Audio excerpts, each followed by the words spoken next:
Desde o Bloque Nacionalista Galego vamos solicitar que a retirada do busto de Juan Carlos de Borbón no acceso principal do Concello de Vigo que se ven de producir a causa dunhas obras de impermeabilización sexa permanente e definitiva.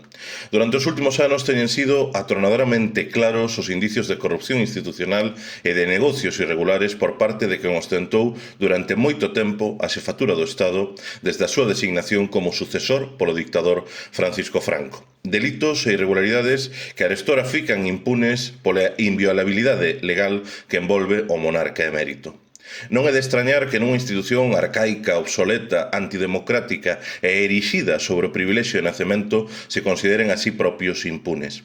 O que é inaceptável en termos democráticos é que por acción ou por omisión as institucións colaboren nesa impunidade. Por iso, desde o BNG consideramos un imperativo de hixiene democrática que se exerza un enérxico reproche, tamén desde as institucións, tamén no ámbito do simbólico, diante de comportamentos inaceptáveis que para unha persoa do común suporían importantes penas de prisión.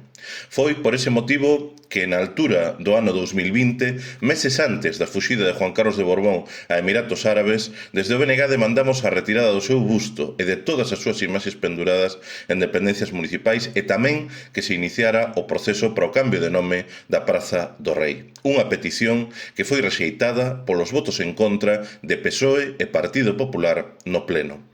O PSOE de Abel Caballero negouse a facer en Vigo o que si fixo a Deputación presidida por Carmela Silva, retirando o busto de Juan Carlos do Pazo Provincial e impediu que Vigo, como si fixo a cidade de Pontevedra, deixara de renderlle homenaxe no seu rueiro ao monarca fuxido. Para o BNG, o tempo das impunidades, dos privilexios medievais, do dereito de pernada ten que acabar porque é incompatível cun funcionamento democrático e cunha sociedade moderna. Non podemos seguir tolerando e moito menos premiando este tipo de comportamentos. Sabemos que unha ampla maioría social de Vigo non comprende que clase de recoñecemento ou de honra merece un monarca que defrauda o propio sistema tributario, que está envolto en numerosos casos de corrupción e mesmo de branqueo de capitais. De feito, tal e como recollía un estudo demoscópico do ano 2020 elaborado por EM Analytics, preto de 6 de cada 10 vigueses e viguesas eran partidarias de retirar os retratos do emérito e de, ademais, se constatar que existe unha maioría social en Vigo que rexeita a monarquía e que aposta pola república. Non se pode defender a democracia e a igualdade ante a lei e seguir mantendo as prebendas e distincións a un monarca que non as merece.